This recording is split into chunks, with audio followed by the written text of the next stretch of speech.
Sorry about that. Greetings, my fellow Green Motorcycle Geekers. This is LO3's Viewers Podcast. My name is Craig, transmitting from the beautiful San Domingo, South Florida. And today's date is Wednesday, February 21st, 2018. Yes, it is the evening when I'm doing this show in downtown. Sweetie's Pizza, located at 207 Southwest 2nd Street, or him or she. Sorry. Yeah, that's it. Pretty cool. But quiet. That's okay.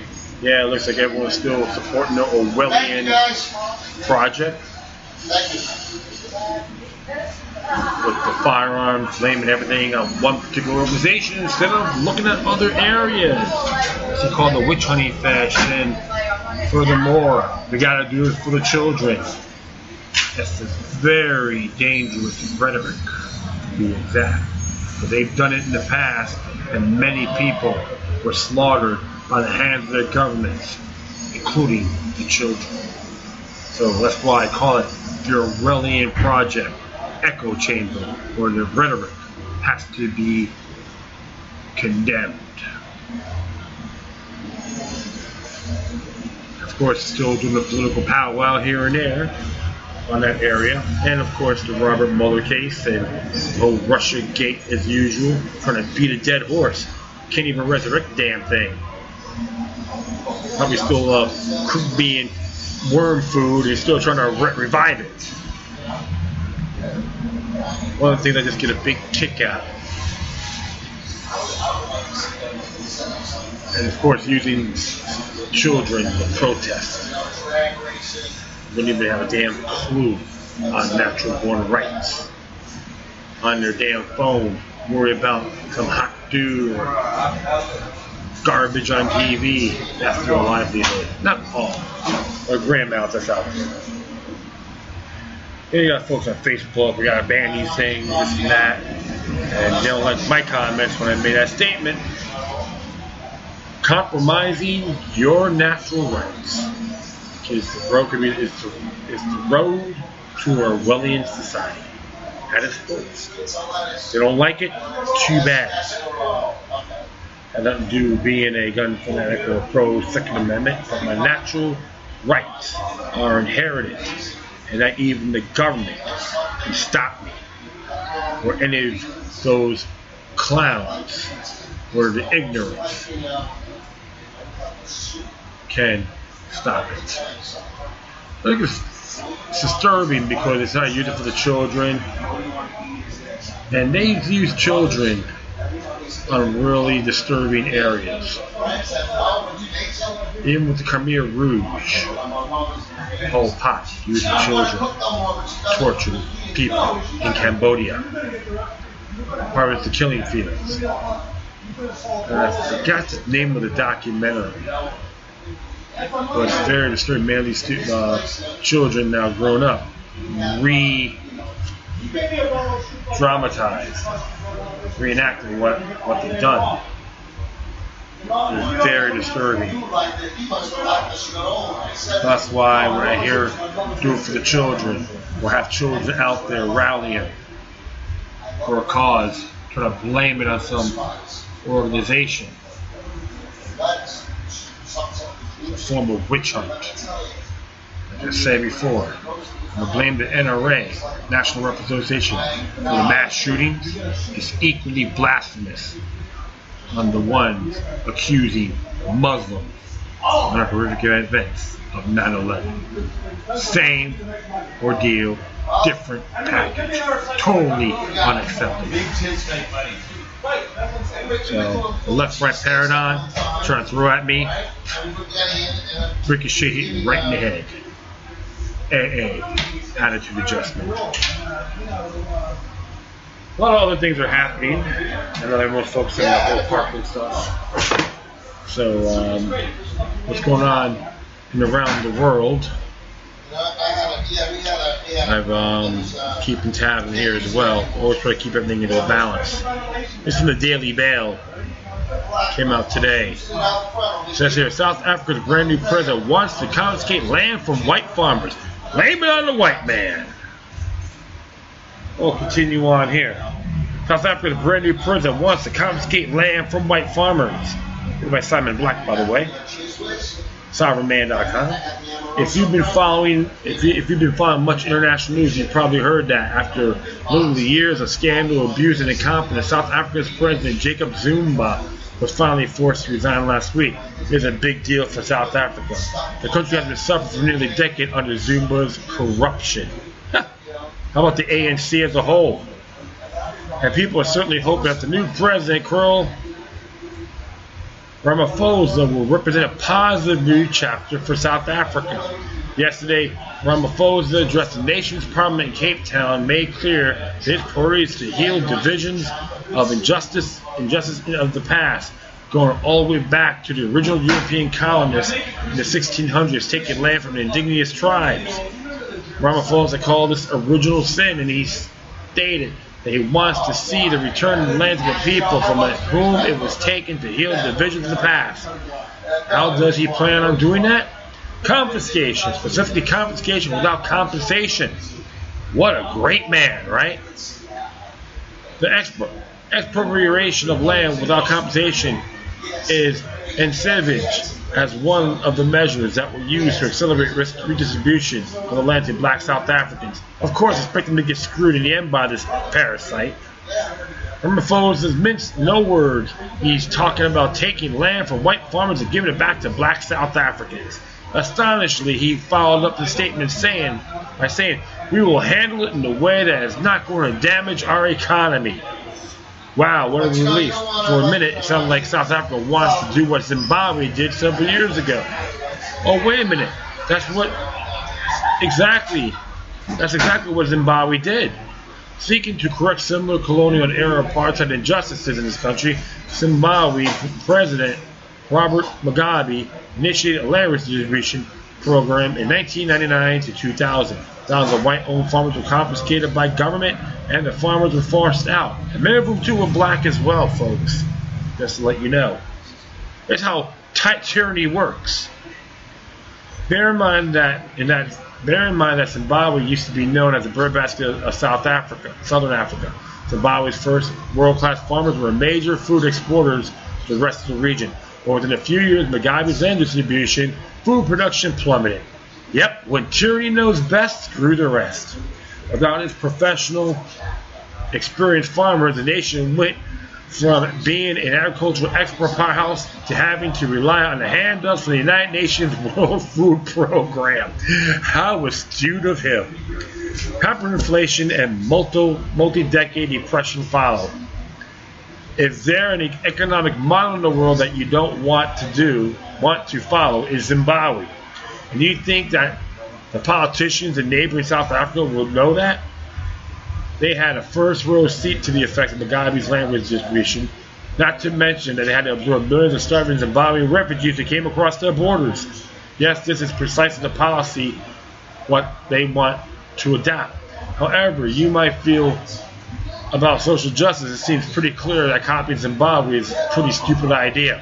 Damn right it is, and will only end up hurting the people they claim to be helping. Yep, well, he'll be sitting in his luxurious castle, being fat, stagnant, and happy, fat, stagnant, and happy, and let his people starve. I know how these parasites think. So obvious. Yet the president claims he want to initiate a land redistribution program that won't impact the economy or South Africa food security. Yeah, sure. Now I want to be the starting quarterback of the Dallas Cowboys next season. But sadly, you won't see Simon Black throwing any touchdown passes anytime soon. That's because we have to live in a world with certain realities and limitations. One of those realities is that land distribution, even if you believe the intention to be noble, never works.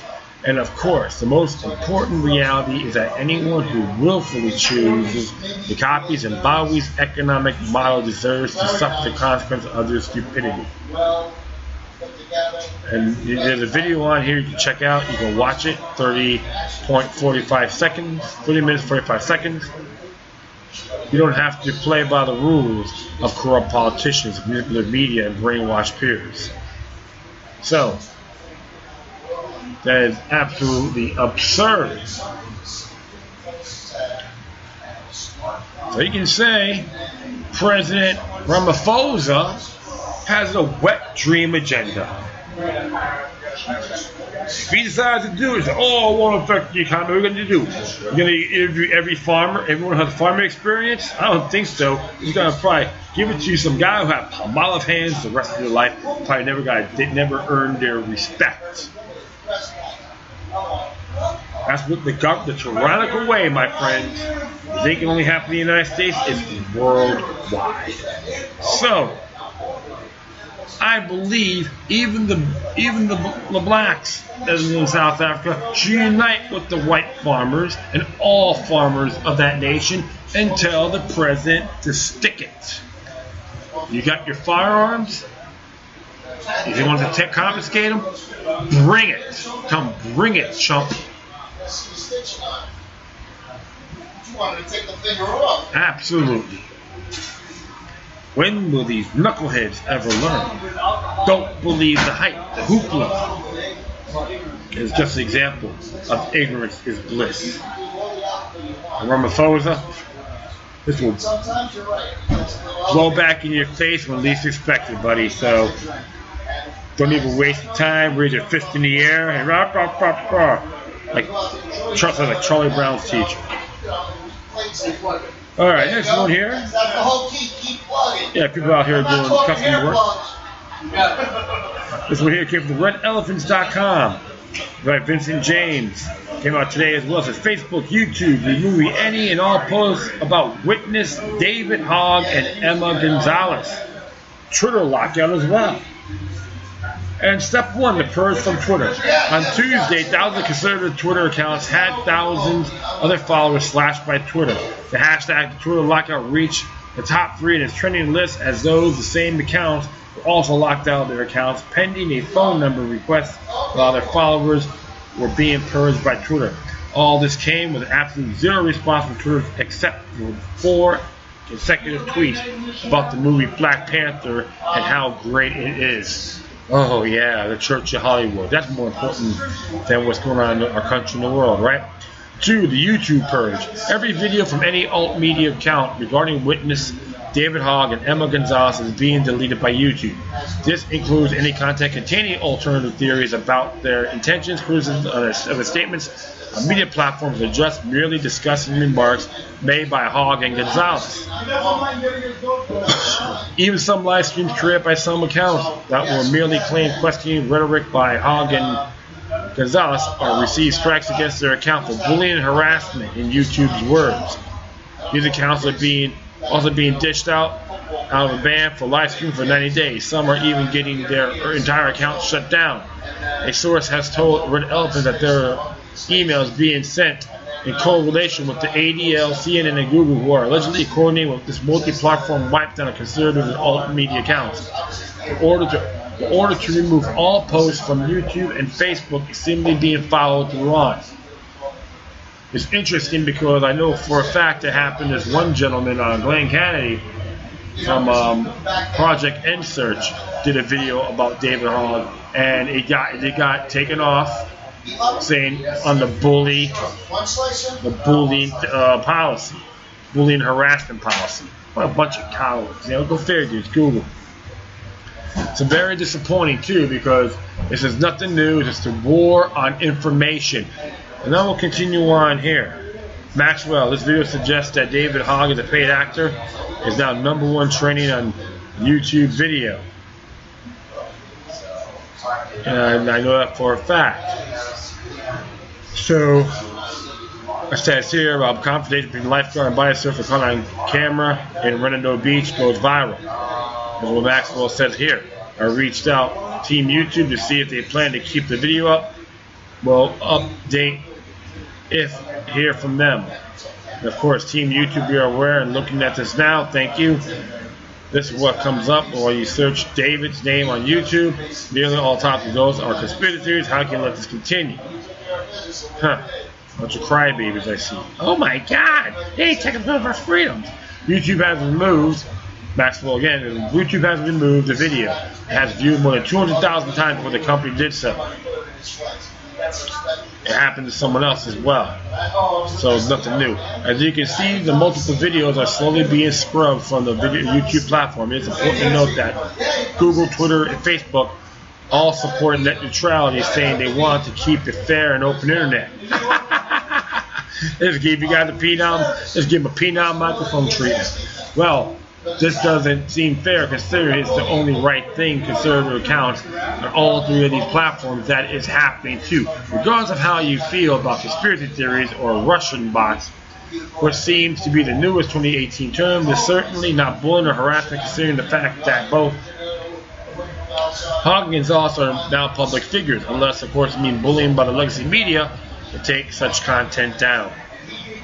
There's a lot of it here, you see suppose here are being censored. 3. The Red Elephants posted a screenshot of one of the videos regarding David Hogg being seen on a CBS segment in California last year on their Facebook page of over 300,000 followers. It received 3,000 shares within 21 minutes before being removed by Facebook. No warning, no update, no email, nothing regarding the removal of the post was brought to our attention by Facebook. The occurrence was mirrored across thousands of accounts all over the platform. It tells you all this here. Turns are down too, so a little bit of chit-chatting going on. Crisis actors, some people, find it allegedly and all that. It says here the hypothesis. A reliable source has told Red Elephants that a mass coordinated purge happening across 3 big media platforms is underway, and that is not a coincidence. According to source CNN, Twitter, Facebook, and the ADL, which is the Anti-Defamation League, and Google are all working together on this massive attack against alt-right, alt-media accounts. Brian Steller's tweet regarding this make this even more fishy. Well, the war on information, my friends, and I'm not too surprised about these accounts or these particular social media groups love censorship. Yes, they want to control everything their way, and they call fake news. And some people think it's okay. I think Larry Flynt will say something different. Like, what the hell are you talking about? It's called free speech. Oh, it don't matter, it's fake news. Okay, so you hate free speech. Anyone that believes in censoring fake news or anything that you find offensive, as long as it's not nothing that violates anyone's face, you hate free speech. That's it. Larry Flynt would be real critical towards you as well, even though I may have my differences with the man. When it comes to that natural born right, him and I will be side by side, no ends, ifs, or buts. So don't tell me what to think, how to read, what to examine, what to post. There's other sites out there as well, my friends, you should check out. Which I have a Gab account, Minds.com account, Freedoms Network. They're real small. Go to freedomsnetwork.com. Other sites out there that are more pro-free speech. Alright, so just give you guys a heads up. And even DTube, all those sites as well. For the videos. Don't be shy, don't be afraid. It's a real shame, because I have a feeling too, Emma Gonzalez, I'm not condemning her, but it sounds too suspicious that she's just a plant, allegedly speaking. I'll say that allegedly, and hopefully I'm incorrect. Sometimes I am spot on. I find it very disturbing. And on the audience, forgive me on that. But hey, censor, censor, censor. Make us the world feel better. All hail to the Aurelian Project. Foot job. Hands crossed above your head and go, big brother, protect me, big brother. All right. Speaking of guns, talk about this for a while without being too distracting. It's by Mises' site, Mises.org, by Jeff Deist. Guns in schools. Can the market do better? And it says here there's no epidemic of gun violence in America. Quite opposite in fact. The last week's shooting at a high school in Florida was just a grim and jarring reminder of deep cultural problems lurking just beneath the veneer of our materially comfortable society. Those problems are beyond the scope of libertarianism per se, but against we see that greater liberty will require a renaissance in civil society. Nihilism and hopelessness among any segment of the population is far more dangerous than assault rifles. The less we are governed internally, the more we invite external governance from the state. Millions of guns already exist everywhere in American households, so enacting laws like Europe won't work. Voluntary turnovers of guns to the police won't even scratch the surface, much less entice criminals. Involuntary confiscation is both a political and practical non-starter. There are no top-down political solutions available from Washington. Gun control doesn't actually prevent crime, but it does provide the political class and media with another diversionary, bitter cultural debate. Americans are deeply divided on guns, just as they are deeply divided on abortion and climate change and scores of other issues. And why should we expect otherwise? In a far-flung country of 320 million people with widely diverse geographies, economies, and cultures. Real federalism, long abandoned by progressives and conservatives alike, is one approach with the potential to reduce political conflict over guns. Manhattan and Montana might have different perspectives here, and both can manage things without Congress. Contrary to popular belief, the Second Amendment neither federalized gun laws nor create the right to private ownership of firearms. It simply enshrined the notion that people need to arm and defend themselves against the state itself. We don't need a constitution to recognize all humans have an innate and pre-existing right to self-defense. To make that right effective, especially for weak members of society, tools must be employed. Guns are simply those tools. Inanimate objects that cannot be imbued with inequalities of good or evil. The right to own guns flow naturally from self-ownership of our bodies. The libertarian response to mass shootings, in particular school shootings, is allow the teachers and other personnel to carry weapons on campus. In fact, the broader libertarian program is to have most people armed, or at least potentially armed, to create a safer, not to mention more polite society. If we cannot snap our fingers and produce crime-free cities and neighborhoods where nobody needs to carry a gun, then at least we allow everyone the ability to dissuade or defend against criminal shooters. This is all well and good, but ignores the market impulse to outsource services to specialists. This is why neighborhoods hire private security patrols and why celebrities hire professional bodyguards. Everyone wants to carry a gun or train themselves in gun proficiency, and there is the issue of scale where individuals might find themselves arrayed against organized criminal gangs.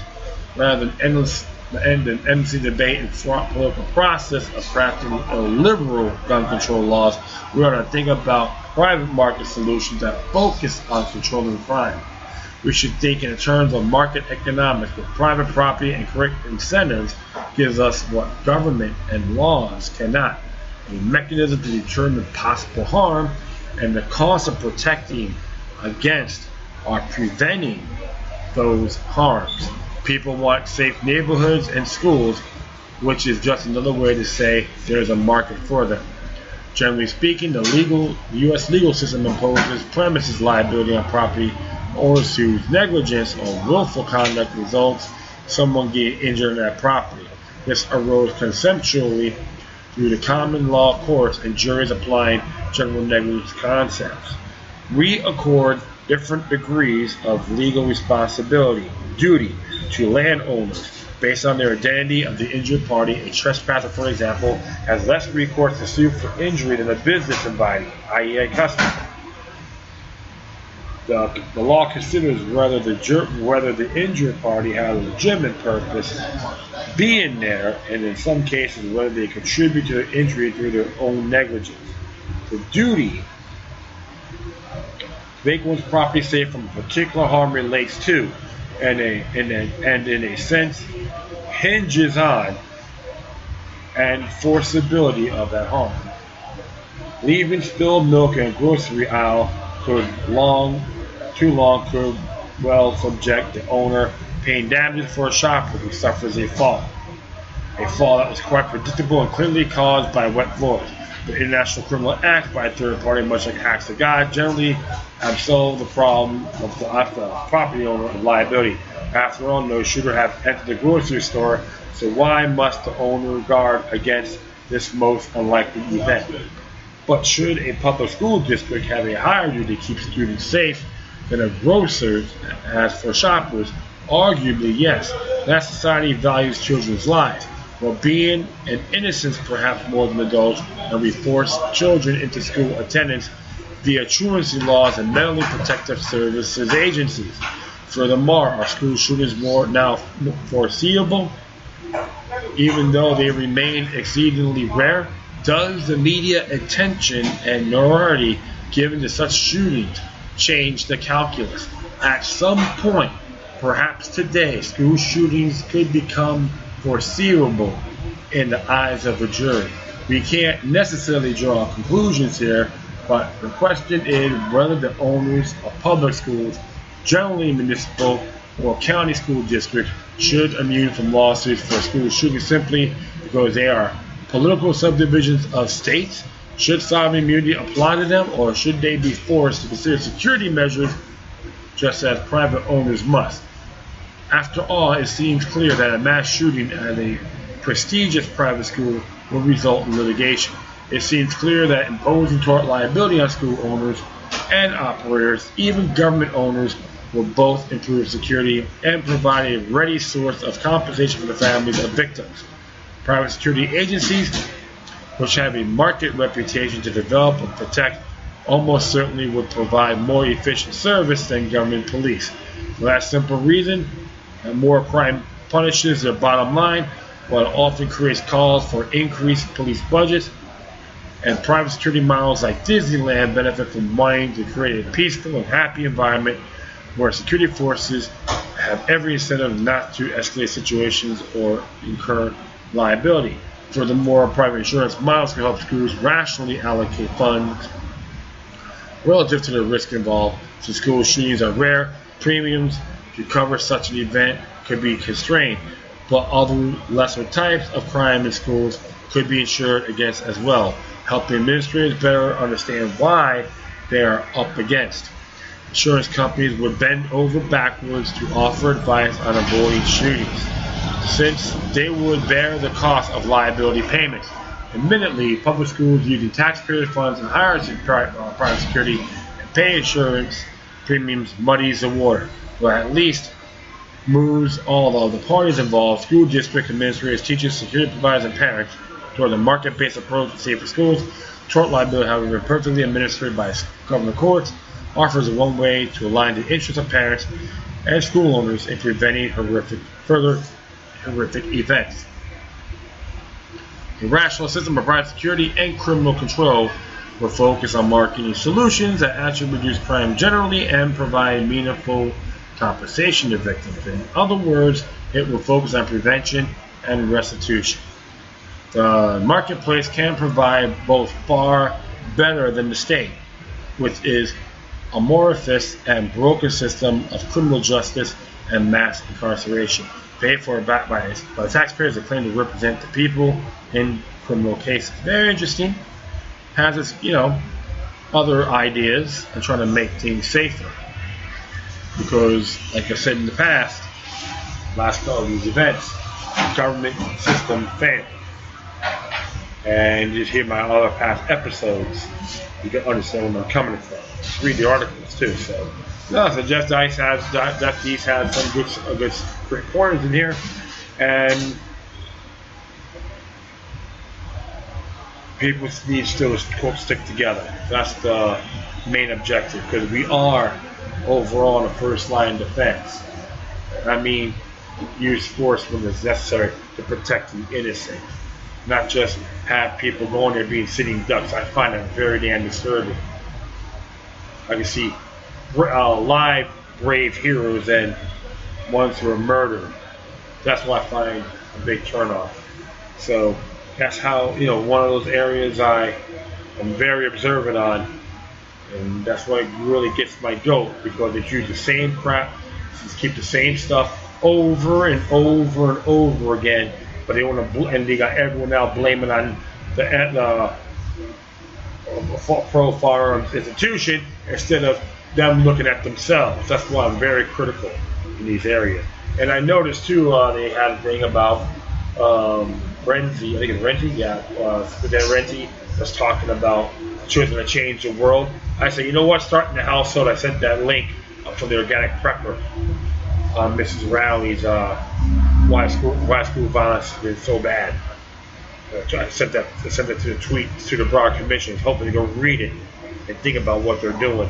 Don't follow the hype, my friends. The Orwellian propaganda, or other words, the Jim Jones syndrome. Say no to it. Alright, one more thing here, and hopefully it's from the Washington Times. It's letters to the editor. Guns defend against evil regimes. As it reads here,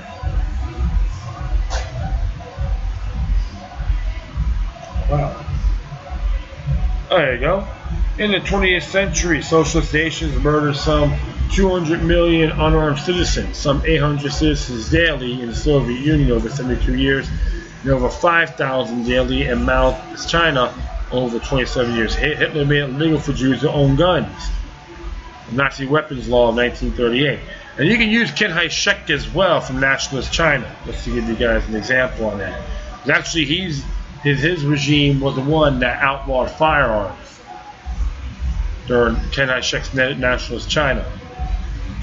George Washington said, firearms stand next to importance to the Constitution itself. They are American people's liberty teeth, Thomas Jefferson said. The strongest reason for the people to retain the right to keep and bear arms is to protect themselves against tyranny and government. Madison, Mason, Hamilton, etc. all made similar statements. Socialism is no longer remote in America. In the 2016 Democratic primary, some 85% of the voters under the age of 30 vote for socialist Bernie Sanders. A citizenry without semi-automatic weapons has no chance against the military, and the best defense for schools is to arm select teachers and administrators, as Israel does. Having only one armed guard for a large school with multiple doors is feckless. And basically